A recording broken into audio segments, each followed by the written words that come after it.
And just as a reminder, 250 years ago, our founders boldly declared that every human being has inalienable rights, a right to life, liberty, and the pursuit of happiness. And our founders never fully lived up to that, and our country hasn't always lived up to that, but it is an ideal that separates America from everywhere else in the world. And that is simply, and we've constituted a government to protect those rights. And our founders believed, and this was a radical notion at the time, that people in government were there to serve the public, protect our rights, and not perpetuate their own power, and not use the government to enrich themselves. Fundamentally, this was the notion of a government for the people and by the people. And I would also note that they passed a series of amendments. The First Amendment, in which the government would not act to abrogate our free speech rights, something that might be notable when we have an FCC commissioner attacking and censoring a comedian. So this is a crucial time for the country. It is a crucial time for us to remember the central pillars of our country and our government, which is that we need to ensure we have a limited government that actually respects our rights, that offers checks and balances to protect those rights, that has a basic principle, which is that each branch of government will jealously guard its own powers in order to protect all of us. And that has been fundamentally broken over the course of this last year. Just blocks away from us, President Trump is waging a coordinated campaign to use the executive branch for his own ends. He is pulling American citizens off the streets, detaining them under false pretenses, sending prosecutors to target political opponents, weaponizing information in government to target institutions that he sees as adversarial. And it really is a time for all of us to recognize that this is not normal, that this is not acceptable, that this is not part of political discourse. It's not just a he said, she said, or one side said this and another side said this. These are fundamental American principles. The First Amendment is a fundamental American right. And so I am so pleased in this moment where I really believe we are in a crisis. We have a leader at CAP today who's not been fighting to protect our rights for days or weeks. He has been doing this for years, and he has been targeted by this administration precisely because he is an effective champion for this democracy itself. And so it is my great, great honor to invite to the stage the senator from California, Senator Adam Schiff.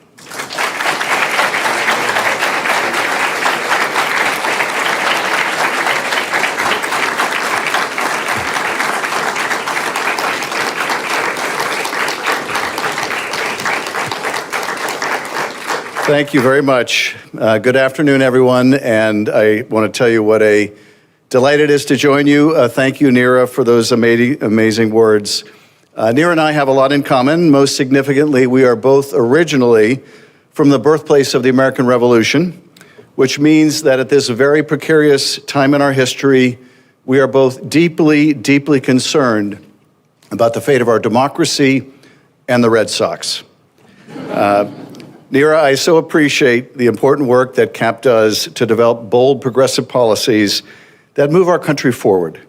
Needless to say, that work is more important now than ever. No single event pinpoints America's descent into authoritarianism, but there are moments that crystallize the nature of the threat that we face. One of those moments took place this past June in Orange County, California. It was a Saturday afternoon. A landscaper named Narciso Barranco was working outside an IHOP. He'd lived in the United States since the 1990s, undocumented, yes, but with no criminal record in all that time. In fact, he had raised 3 U.S. Marines. One is a veteran and 2 are on active duty. A group of men approached, masked in tactical gear with guns drawn. They tackled Narciso, pepper sprayed him, beat him violently in the head and neck, dislocating his shoulder. Then they threw him into an unmarked vehicle and drove off. ICE detained Narciso for more than 24 hours with no food, no water, or medical treatment. When Narciso's sons finally got a hold of him, he had one request. He asked them to retrieve his landscaping equipment and finish the job that he'd been doing. That, more than any set of immigration papers, says everything about the character of this man the administration has treated as some kind of a violent criminal. And this horrifying arrest and detention likewise says everything about the character of Donald Trump's lawless regime. Tragically, terribly, this incident is but one of many such abuses.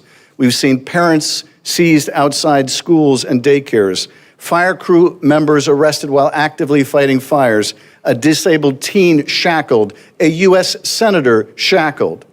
Just last week, the Supreme Court greenlit even more indiscriminate arrests. They declared in their wisdom that no probable cause is necessary, nothing more than a person's skin color or English fluency or whatever they happen to work, wherever they happen to work, whether it is a car wash or a construction site. This is not originalism. This is not counting balls or strikes. This is nothing more than racial profiling by high judges in robes. Judges far removed from the pain they are causing, judges who are seeing the bitter consequence of the decisions that they have made and are doing nothing to stop it.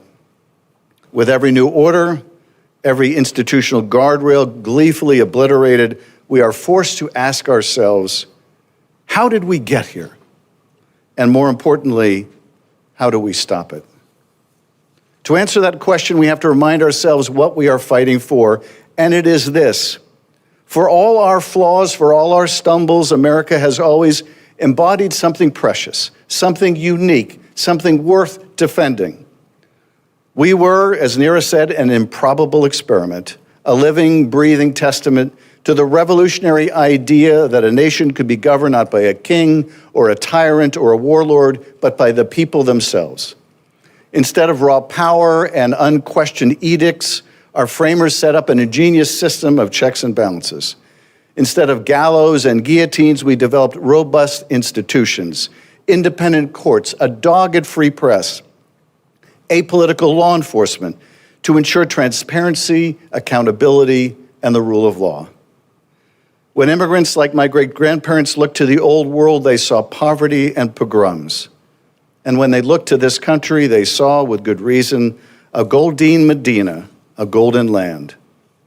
We drew the best and brightest to our shores, who rose from the huddled masses to become titans of industry, Nobel laureates, even, God help us, members of the U.S. Congress. Our nation, our democracy, never stood still. To secure the blessings of liberty, GIs, American GIs, marched through Europe.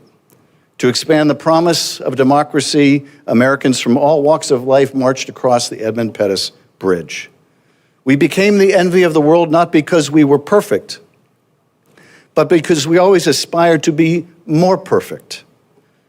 Over the generations, that democracy we so faithfully tendered has delivered record prosperity, unparalleled innovation, a standard of living that has climbed higher and higher. And so we came to believe that our democracy was inevitable. The generation that stopped fascism in its tracks imagined that freedom would be forever on the march, that walls would continue to come down, that rights and opportunity were ever expanding and never receding. We were wrong. As we've now learned painfully, perilously, our democracy is only as strong as its ability to meet the needs of the American people. Right now, it isn't. It's as simple, as stark as that.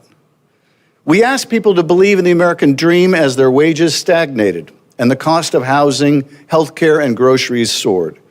We imagine young people would continue to put their faith in the system when they're weighed down with debt and worried that the careers that they've trained for will be rendered obsolete by an algorithm. We expected our fellow citizens to safeguard this magnificent American experiment, even as the supposed guardians of our democracy in this town have proven themselves too incapable or too captured by big money or narrow interests to care about the needs of those they claim to represent. That shining American promise was not broken by accident. It was broken intentionally by billionaires padding their stock portfolios and buying up politicians, by self-interested CEOs cynically dialing up the outrage and disinformation on their social media platforms, by politicians who saw more value in stoking grievance than solving problems, even as ordinary Americans fell further and further behind. And into this uncertainty and despair rode a demagogue down a golden escalator promising that he alone could fix it. The devastation Trump wrought in his first term cannot be eclipsed from memory. Families torn apart, allies forsaken, very fine people on both sides. All culminating in a mob of violent insurrectionists desecrating the U.S. Capitol to overturn the results of a free and fair election. But this time around, something feels different. These past 242 days, especially in recent weeks, we have crossed some unseen Rubicon. The air of menace is heightened. The last threads tethering the president to reality are fraying. In this second Trump term, there are no generals, Mattis or Kelly, to restrain Donald Trump's basest impulses. Only sycophants, only enablers, only a cabinet of cronies egging him on, even more incompetent, even more venal, even more subservient than in Trump's first term. The congressional GOP is now so servile that their occasional whispers of dissent dissipate in the wind, like the tear gas lobbed in our streets. And the Roberts Court, they're more than ready to rubber stamp Trump's brazenly unconstitutional actions.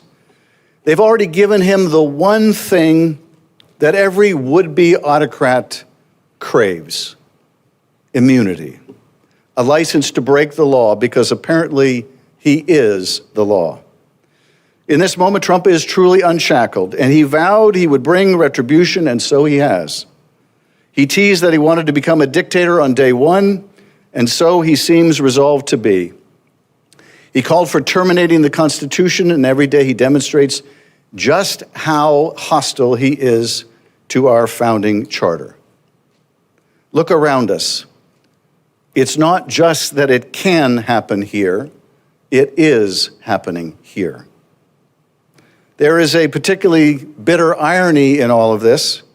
As we approach the 250th anniversary of our independence from a king, we are finding ourselves facing a man who would be king. The framers understood that danger well, which is why they set down in the Declaration of Independence their long list of grievances against their British masters. These grievances are not nearly as familiar as the preamble of the Declaration, with all its poetic recitation of truths that are self-evident. So let me list a few. He has obstructed the administration of justice, our founders grieved, made judges dependent on his will alone, cut off trade with all parts of the world, deprived us in many cases of the benefits of trial by jury, transported us beyond seas to be tried for pretended offenses, kept among us in times of peace standing armies. If those grievances of our founders sound familiar, they should, because the man who would rule America today has done all that and more. He has weaponized the Department of Justice to go after political opponents, raiding their homes and combing through their mortgage applications.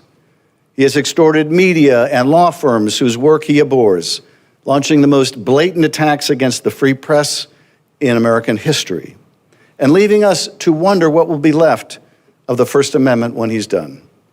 He has usurped the power of Congress with unilateral tariffs, rescissions, and the illegal impoundment of funding already appropriated.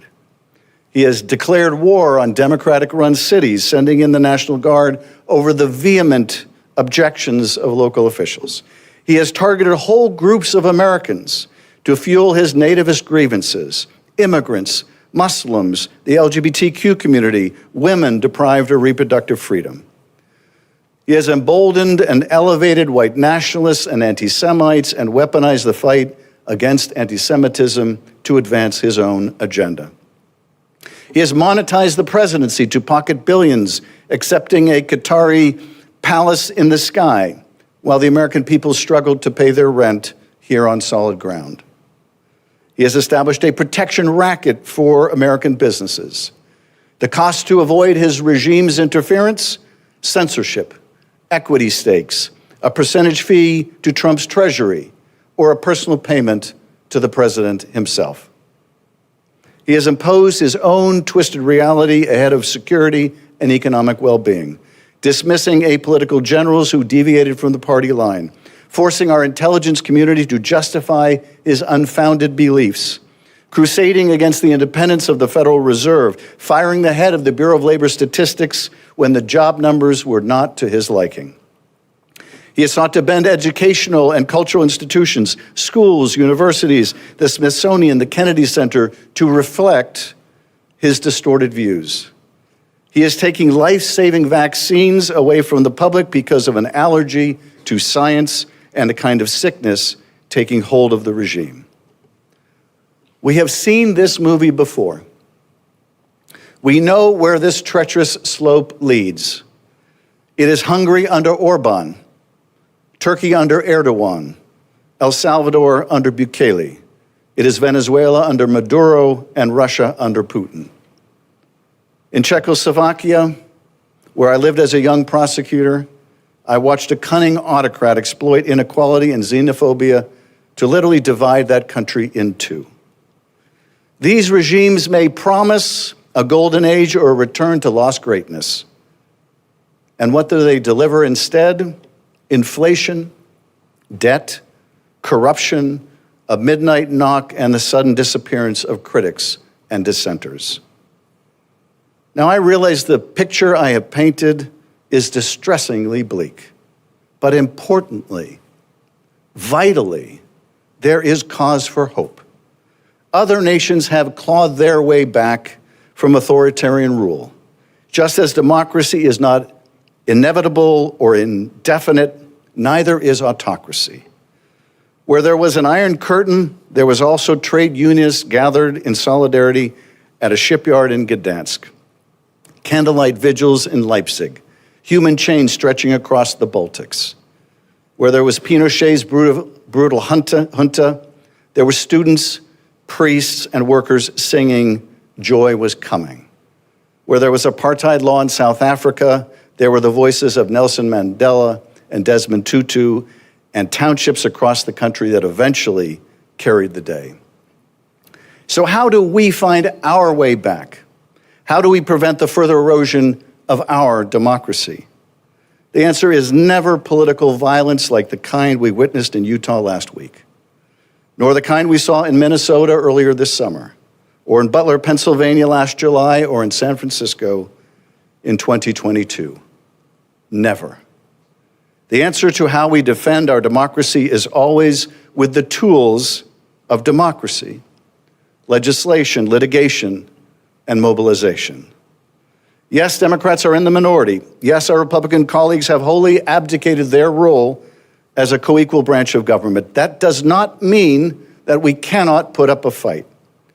I just reintroduced a package of reforms we call the Protecting Our Democracy Act to codify many of the norms that Trump has violated with impunity. Under our legislation, a president can no longer enrich himself using the power of his office. Whistleblowers would have added protections. Special employees would be subject to ethics and conflict of interest laws. And political candidates and parties would be explicitly prohibited from soliciting or accepting foreign assistance to influence an election. Just yesterday, I joined Representatives Neguse, McGovern, and Lee to propose a constitutional amendment to permanently overturn Citizens United and restore some measure of faith that our elections do not belong to the highest bidder. Yes, this is a tough Congress for this type of legislation, but their introduction lays out a roadmap for the day when sanity and principle return. It helps force a debate, and maybe, just maybe, it persuades a few friends across the aisle that the checks and balances that have safeguarded our liberty for 2.5 centuries are still worth preserving. In the meantime, we're conducting oversight, vigorous oversight. We're demanding accountability and exposing wrongdoing throughout the federal government. We've spotlighted Trump's attacks on the rule of law with hearings the majority refuses to hold. We've revealed the sickeningly cozy friendship between Donald Trump and Jeffrey Epstein, between the president and the pedophile. We're creating a record of every single abuse, exposing executive malfeasance. Even in defeat, we are holding Republicans accountable. The victories have been modest, but for National Weather Service employees rehired after Democratic pressure, and the people who can still track storms and potential disasters as a result, it matters. For the California farmers still able to visit USDA field offices DOJ tried to shutter, these small wins are meaningful. They may perhaps even inspire other successes. For pregnant mothers hungry for information about whether vaccines are safe for themselves and their children, we are bringing forward witnesses to share best practices, not base conspiracies. And as we approach the government funding deadline at the end of the month, we are fully prepared to fight for lower health care costs in the nation's budget. Then there is the second prong of our defense of democracy. The Atlantic calls it the anti-Trump strategy that's actually working. Lawsuits, lawsuits, and more lawsuits. Since January 2025, plaintiffs have brought more than 400 cases challenging the administration's abuses. 400. Already the courts have halted these egregious abuses in more than 100 such cases. Wrongfully terminated civil servants reinstated. Funding to the CDC, AmeriCorps, and other agencies restored. Deportation flights grounded. The dismantling of the Department of Education halted. Trump's illegal tariffs struck down, including by a Trump-appointed judge. These battles may not be over. The Roberts Court may yet excuse this executive malfeasance, but even a fragile bulwark delays autocracy's march. Even a temporary stay means another month that a mother can be with her family, a dedicated civil servant can do their job, a university can fulfill its mission. After all, you know the courts are doing something right when Stephen Miller is raging online about unelected rogue judges. Ultimately, though, the most powerful check we have on Trump's authoritarianism is not the Congress, it is not the courts, it is the American people. It is all of us, each of us. Fear is Donald Trump's weapon of choice. Divide and conquer is his one repugnant strategy. Law firm against law firm, media outlet against media outlet, neighbor against neighbor. He counts on us being too scattered to oppose him, too scared of a truth social media post or an executive order, or the very real threat of physical harm for anyone to push back. So there's something incredibly powerful when someone looks King Donald in the eye and says simply and with their whole being, piss off.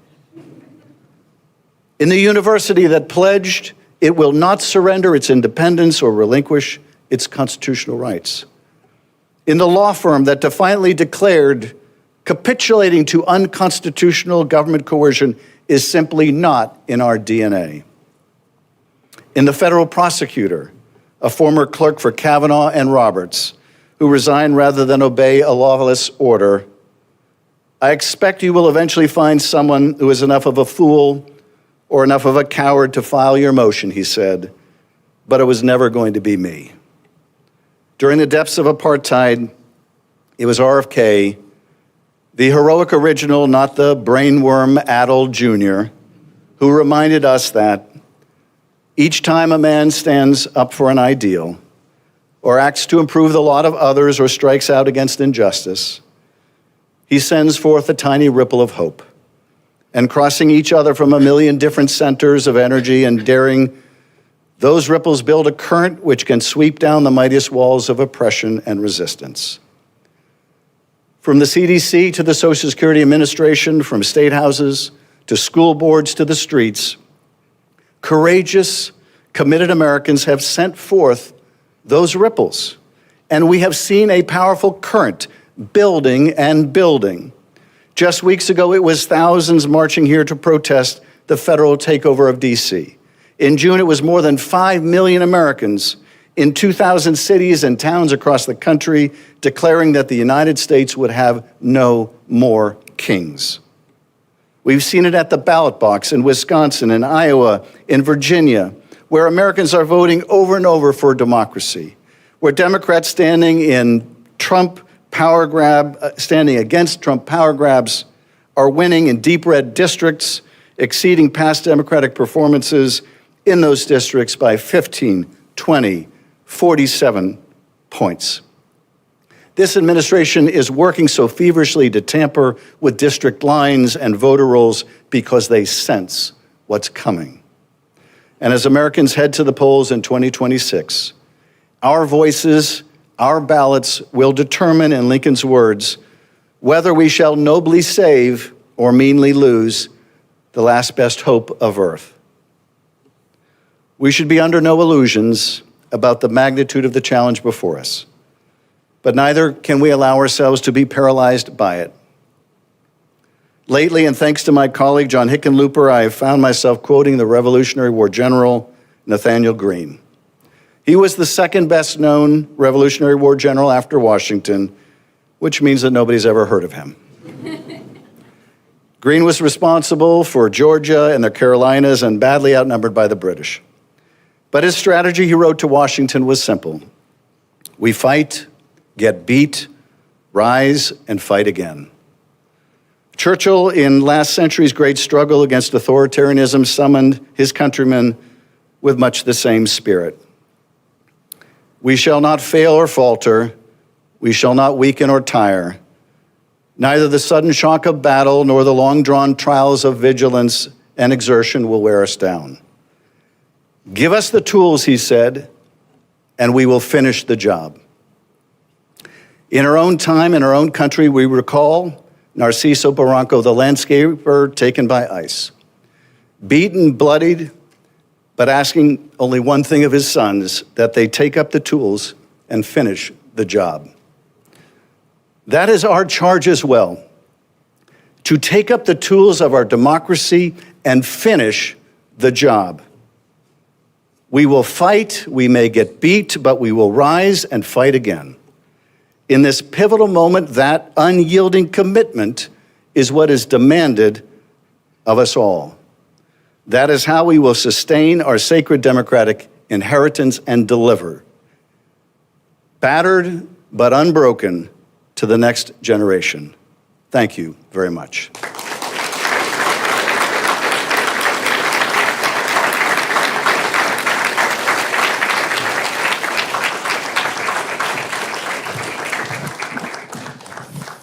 Thank you so much, Senator Schiff, for that really robust analysis of where we are.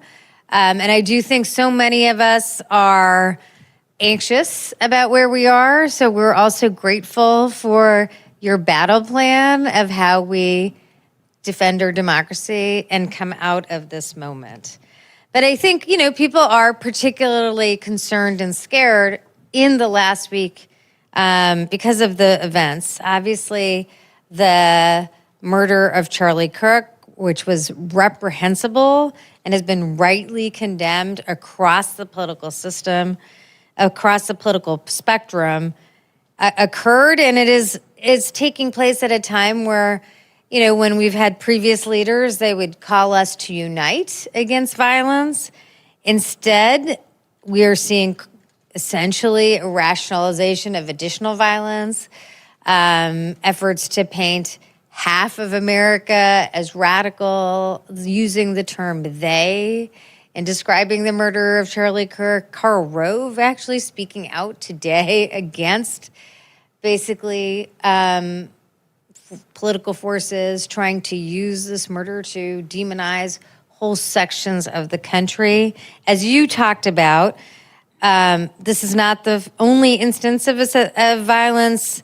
The assassination of 2 Democratic legislators in Minnesota, the arson of Governor Josh Shapiro's residence, the attempted assassination of President Trump.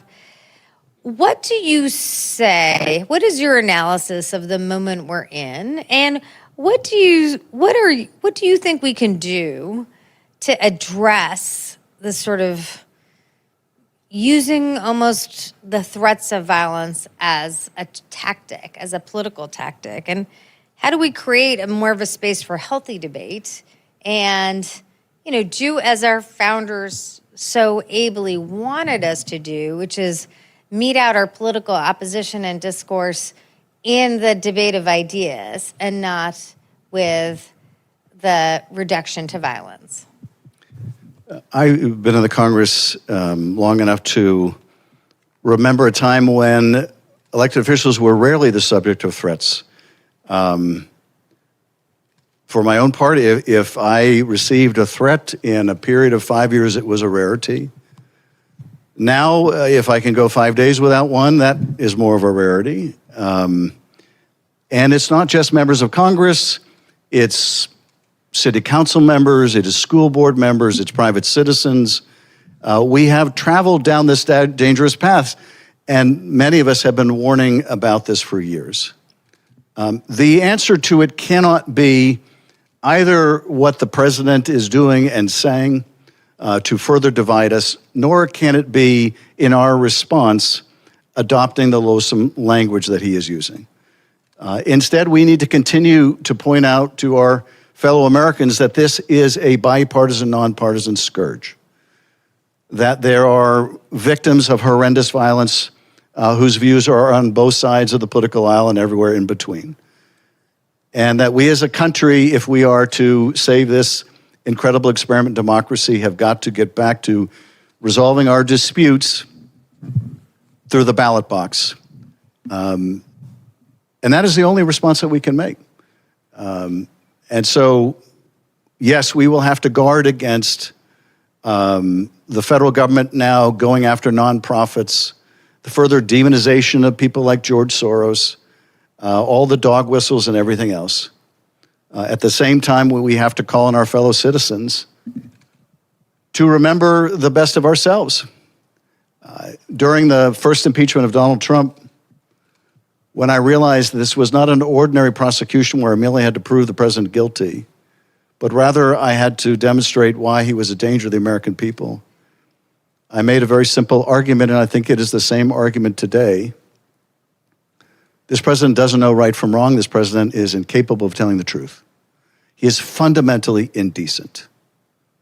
And he's not who we are. We are a decent country populated by decent people in every state of the union. We have to remember who we are. And particularly among times of terrible tragedy, we have to remind ourselves who we are and of the proud legacy our founders left behind and of our obligation to our children to pass on that legacy. Thank you so much for that. And to build on what you were just referencing, we've seen widespread calls from the far right and the White House, including the president and Vice President Vance, to go after funders, nonprofits, entities on the left. Now there's a CEO on Antifa.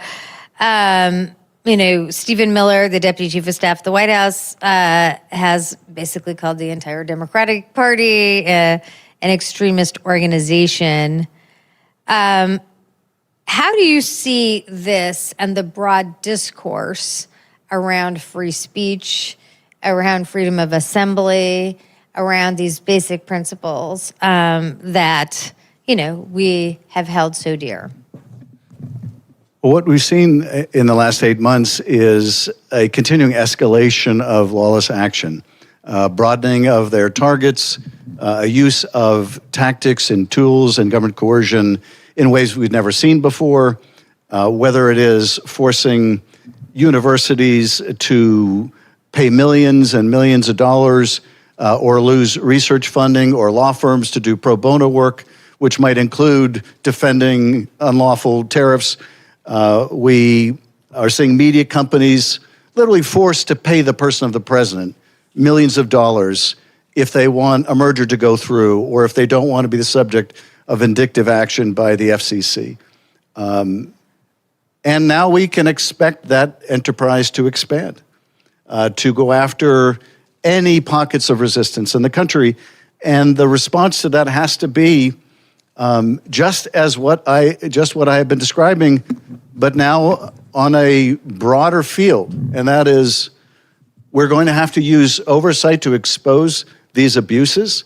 We're going to have to call out the corruption of a regime that would say to a media organization, pay me $16 million, or I will destroy your business. We have to use litigation, which again will be the most important remedy to delay and deter and defeat where we can these lawless actions. And we're going to have to mobilize like never before. So often I think there is a hunger, and I understand it, for some magic button we can press, some magic legislative tool, some recourse we simply haven't thought of that is waiting to be utilized. And the answer is, it is going to take all of us, using all the tools we have, to fight back against this ever-expanding attack on our right to associate with whom we would, and to speak as we would, to assemble as we would, to love whom we would love. It is going to take all of us acting together, using every tool to stop it. And I'm going to get to audience questions in another minute, so hope people are getting their questions together. There's been so many events, even in the last week, that it almost feels like a week ago that the FBI director testified in front of the Senate Judiciary Committee. There was very lively exchanges yesterday in the House. He could not recall the murder of 9 people in a Baptist church. But he also, you had an exchange with him on the Epstein case, in which he became extremely enraged. And perhaps it was because you were asking about a topic in which the FBI, after promising to be transparent, has chosen to withhold the files. But I would love for you to just provide us a sense of those remarks, and what did you take away from Director Patel's testimony? Well, like so often in this era, we have to remind people what is normal and what is not normal. I was an assistant U.S. attorney for almost 6 years in Los Angeles. I worked closely with the FBI. They have been America's premier law enforcement agency, second to none. I would say even more so, the preeminent law enforcement agency in the world, trusted for their expertise and their professionalism. And as a former assistant U.S. attorney, to see the leadership of that premier agency in the hands of such an incompetent, in the hands of someone so patently unfit to lead the men and women, the hardworking men and women of the Bureau, is just heartbreaking. I can only imagine the trauma to the morale of the agents. And the problem is that as those agents go into courthouses around America, they are impeached by the lack of credibility of their leadership. It is all too easy to argue you cannot believe them because you cannot believe the leader of the agency, an agency that is so clearly weaponizing its power to go after its political enemies. That doesn't improve the safety of the American people, nor does pulling people off of important counterterrorism, counterintelligence, or other work to participate in immigration enforcement make America more safe. And so I think if his appearance before the House and Senate have demonstrated anything, it is that, like so many of our other agencies, its leadership is incompetent and antithetical to what we, as the American people, have a right to expect, and that is someone who is ruthlessly impartial and nonpartisan and elevates the experience and expertise of the people in his employ, not going after people to serve the president's retribution campaign. Okay, I think we have time for some questions from the audience. There's some rules for questions from the audience. If you could just say your name, and really, if you could ask a question, that would be great. I will try to enforce that. We'll take questions from the audience and then go to the online group. Over here, this corner, go ahead. Hi, I'm David Smith of The Guardian. Just in the wake of Jimmy Kimmel's show getting cancelled on ABC, I just wondered, what have you thought of the response of corporate media and big corporations to this Trump presidency? Have you been dismayed by the speed of capitulation? With respect to America's media companies, I have been really shocked by how quickly they have placed their financial near-term interests above any other consideration. In the House of Representatives, I represented Paramount for years and years. And the idea that CBS would capitulate in a lawsuit by the president that CBS's own lawyers rightfully said was totally baseless. I mean, I'm not a First Amendment lawyer, but I am a lawyer, and I have studied the First Amendment. The idea that you can sue as a public figure a media organization because you don't like how they edited your opponent's interview is preposterous. I mean, laughably without merit. And there is no question that CBS paid off the president, Paramount paid off the president so the merger could go through. It was a financial decision. And what I urged Paramount before, and I discussed with Paramount after, okay, I get it, it's a financial decision, but I thought you were a news organization. I thought that you had some reverence and respect for the First Amendment. I thought you would defend the First Amendment. 60 Minutes above all. And that precedent and the one before it when ABC also paid off the president. Where does that leave us? The president now serving the New York Times and the Wall Street Journal, and the list goes on and on. He's using the power of the FCC to coerce and threatening not just media companies, but all companies. The idea that to export your goods, you need to give the government a share now, or maybe you need to give the president personally a share in the form of a payout, should have the business community screaming. But you know why they're not screaming? Because they're afraid. I would have never imagined a world in which the Business Roundtable or the Chamber of Commerce, these conservative organizations, wouldn't be screaming if a president was doing such things. But they're cowed. They've all been cowed. The only way we get past this, the only way we get past this collective action dilemma is if we are willing to stand up. Cowardice is contagious, but so is courage. And we need more to follow an example of the handful who have, of media organizations, of colleges, of law firms, of businesses that have basically told the president to piss off. Can I just ask you a follow-up on that basic question about the institutions? If you look back, what's fascinating about the cowering of these institutions is that the president isn't popular.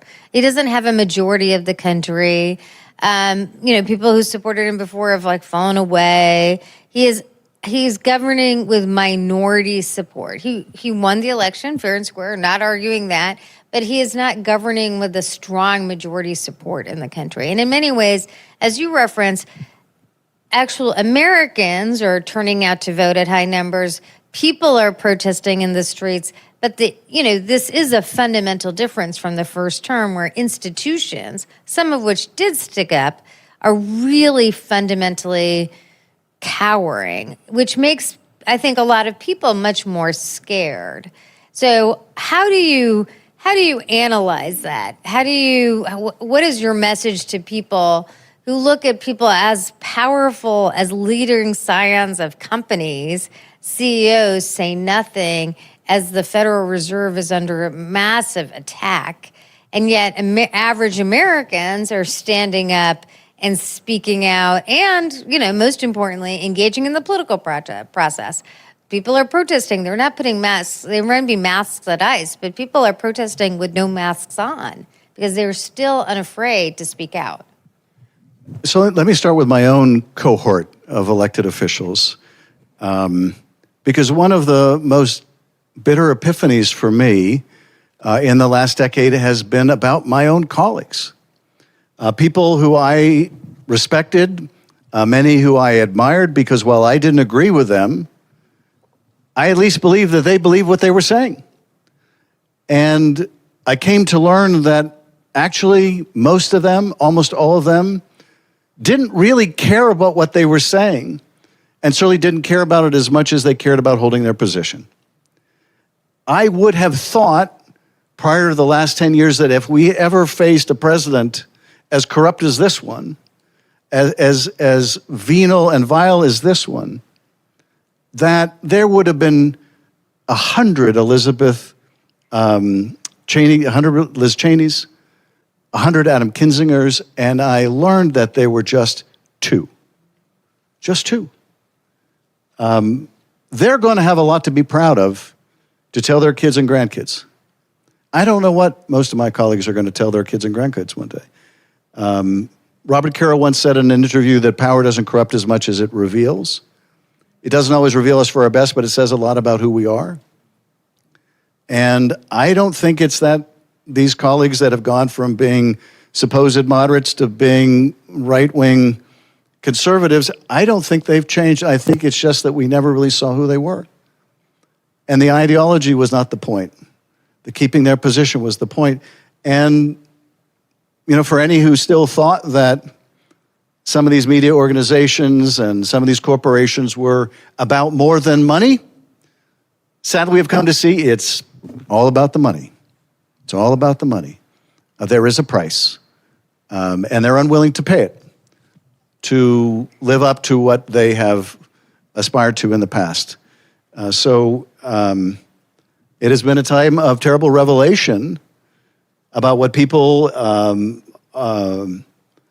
really all about. The remarkable thing about where we are in this moment, with our democracy teetering on the edge, the remarkable thing is that the Congress of the United States could stop it tomorrow. We could stop it tomorrow. It would just require a handful of Republican votes in the House and Senate. That is all it would require. We could put a stop to the lawless, indiscriminate arrests. We could put a stop to the extortion of companies and media organizations. We could put a stop to the abuse and weaponization of the Justice Department or the FBI. We could stop it tomorrow. We could rehire competent people to lead the CDC. We could make sure that people get their vaccines. We could restore health care to people about to lose it. If we had a handful of Republicans who were willing to do the right thing, we just don't.